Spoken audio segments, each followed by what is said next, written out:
What's up? How you doing? Beautiful day today. Beautiful. A little bit on the hot side. 93 degrees and 31% humidity right now as I speak. So it's a little bit ovenish, but not bad. Not bad. I'd rather have this than have 93 and 85% humidity. Fresh water. Love water and ice. Water and ice. The colder the better for me. It's a nice, nice day. Nice day to talk about aftershave. So when I was a kid, you'd end up going to a relative's house, and eventually, if you stayed there long enough, you'd use the bathroom, and you knew what everybody had for aftershave. So I'm going to talk about this one here, Aqua Velva.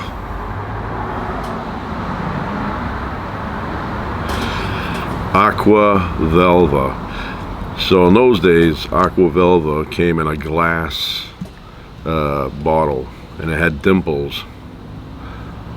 And I remember I'd go to the bathroom, it would be on the sink, right on the sink. And then I'd take it and open it up, and back then it had a different top. It had a more flatter top, solid plastic, and I'd take it.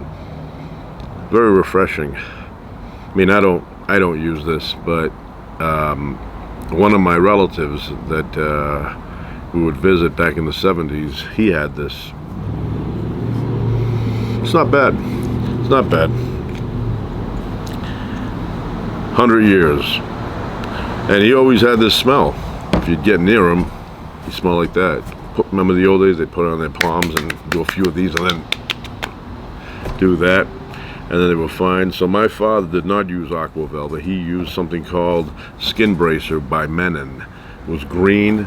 Even that one's plastic now. But when my father used it, time out.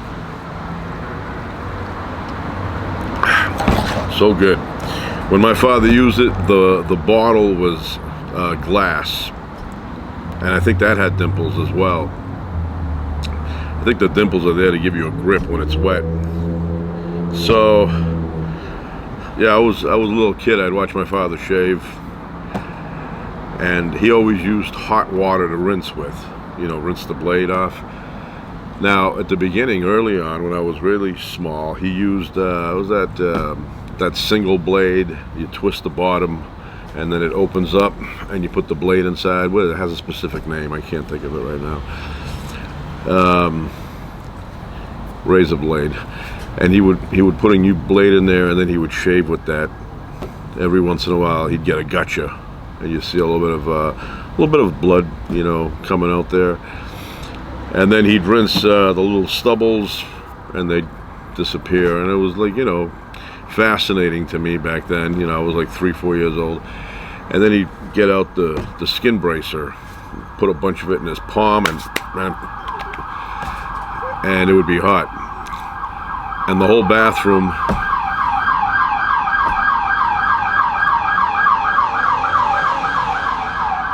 LAPD, Hot Pursuit, donut shop. So,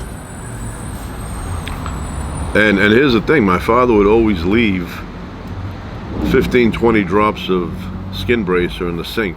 He wouldn't turn the water on and let it go, so you knew after if you went in there, because my father was an early morning guy. He would get up at like 4 o'clock, get out of the house by 4:30, and be at work at like 5:15. So you'd get up in the morning to take a shower. So you'd go in and you'd see the drops of green aftershave, and you'd say up, he shaved. And back then it was a daily thing, daily thing. You rarely saw men that were professionals. I mean, not hippies. Yes, you saw hippies with stubble and other hair too, but in those days, if you had a job in an office, or if you had a job in a retail store, haberdashery. You shaved every morning. You'd get out, you'd put the Noxzema, and then you'd shave with that one blade. And then you'd have toilet paper stuck in your face because you were bleeding. But my father shaved every morning. You know, that gets to be much. Every single day. You can let it grow a little bit. But yeah, that's how it was in the old days. If you were a professional, you shaved daily. Because apparently if you went to work with a 1/16 of an inch, they would look at you and say, hey, what's going on? Didn't shave today? They'd make fun of you. Now you can go 4 or 5 days without it and it looks normal. So that's how it was back then. Everybody had their own aftershave. But, you know, like I said, it's refreshing. I don't use it. I only bought it as a prop. I got my own stuff. Wow, it's been America's scent since 1917. And it is good to use aftershave. It tames the skin after you've run a blade over it. When I say razor blade, I remember Rocky and Paulie having that conversation in the bathroom there at the Lucky 7. They go in the bathroom, the mirror's broken, and Paulie says to Rocky at some point, because he's asking about the sister, he says, sometimes I get so crazy, I want to split her head with a razor blade. I want to split Adrian's head with a razor blade. I never heard anybody say they want to split your head with a razor blade, but he said it.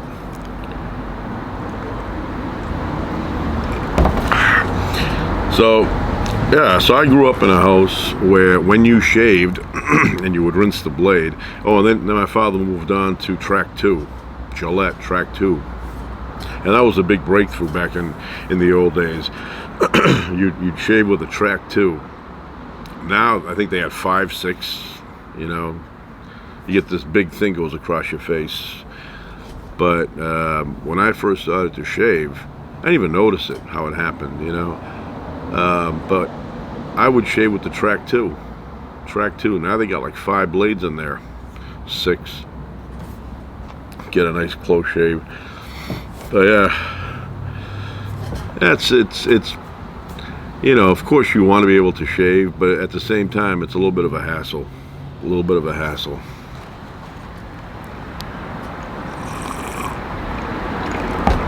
And most people don't understand why we have body hair. They don't understand it. I have to explain to them the reason we have body hair is so that the soap can lather easily. Because if you don't have body hair and you're trying to get lather, it's very difficult. So we have hair on our bodies to get the soap to lather. That way you wash yourself a lot easier. So in my house, when my father rinsed the blade, it was always hot water, like scalding hot. You'd see the steam coming out of it. And so that's the way I do it. I do it with the hot. I shave, and then I rinse with hot water. I find that the hot water gets rid of the soap and the stubble much better than cold water does. So on my mother's side of the family, when I was little, one time I was watching my uncle shave. He had his wife beater on, you know, and he was there shaving, and he was doing it with cold water. And I said, cold water? I go, my father does it with hot water. And he got into that sarcastic, oh, he goes, your father's the man. He goes, your father's the man. Yeah, your father's the man. He wouldn't stop. So I go, all right, calm down. So he was doing the cold. Many years later, like 35, 40 years later, I'm shaving and the bathroom door is kind of open. So one of my uncles walks by, my mother's side, and he sees that I'm using extremely hot water. He goes, hey, what are you doing? He goes, you're using hot water for rinsing? He goes, use cold. And he didn't explain why. Maybe there's a good reason. Maybe there's a better result with cold water.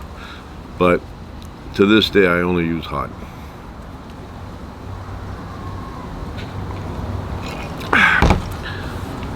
Yeah, it's nice. It's a nice dry day. It's hot, but it's dry, and right here I can feel a breeze coming this way.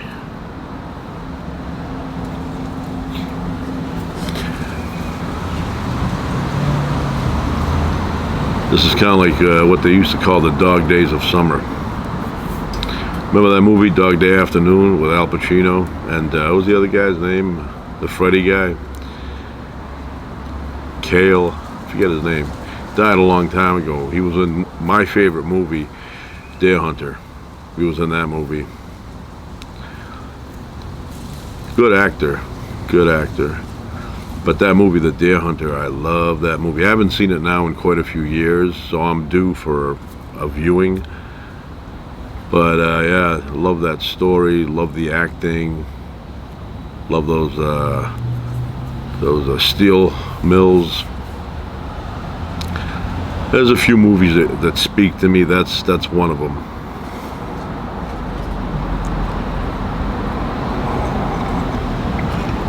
Got a couple of clouds floating by there, but the rest of the sky is clear.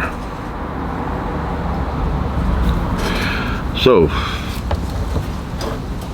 also a good time for lemonade with ice. Like, get a big 32-ounce glass, has to be glass, fill it up with ice to the top, and then pour the Country Time lemonade. And maybe have a swing here, go back and forth and sipping it. I had a swing when I was a kid. A lot of things when I was a kid happened. And you know those single ones? I mean, not single, but two people sit on them, and you hold, and you go back, and it looks like you're on a little horsey. So when my grandmother would visit, I had a fascination with putting her chair right at the spot where the bottom, you know, where you put your feet, the two things that look like handles. I would put her right at the spot where those two metal beams would just miss her head as I was going over her. I found it fascinating. I felt like I was flying over her. And she would be talking and talking from the back, and then I would be like, you know, and she'd feel the breeze, and then she'd look at me, she goes, "What's going on?" She goes. I go, "What's the matter?" She's like, "It's too close. You're going to hit my head." I go, "No, I measured, and I know that it misses your head by ½ an inch. So, yeah. And I did something funny. When I was a little bit older, she was over our house visiting, and she had invited a bunch of her friends. All these old women were going to show up, and they were going to talk about things. So it was kind of like, you know, Fred Sanford gathering his friends, Grady, Bubba, all those guys. That's how my grandmother was. She would gather them. And so I had this kaleidoscope, telescope, whatever you want to call it. The ones you put on your face, and you look in around and around, then you take it off, and there's a black ring. So, like maybe 2 minutes before the doorbell was about to ring, I said, "Check this out. Look inside, see what you see." As she puts it on here, and all of a sudden when she takes it off, she's got a round black ring. And I didn't say anything to her. So her friends ring the doorbell, they come up, she opens the door for them, and not one of them is willing to tell her, what is this? What's going on with your face? They're all, you know, "Hi, you look good," and all that. Meantime, they're all staring at her. And then my mother comes in, and she's like, "What happened to your face?" And she's like, what happened? And she looks in the mirror, she goes, "He did it." Immediately, he did it. But it was funny. It was funny. You had to be there.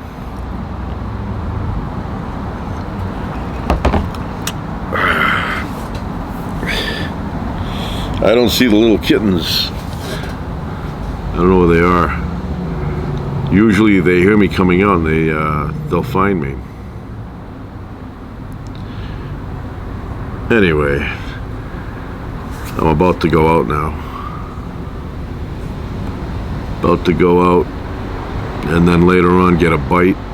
Nice, I'm hoping sushi. There's a really nice sushi place. So hopefully it's sushi.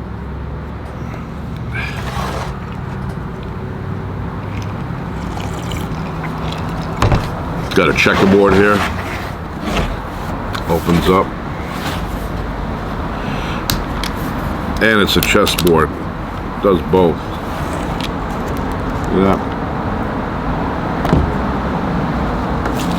And you get the inside is loaded.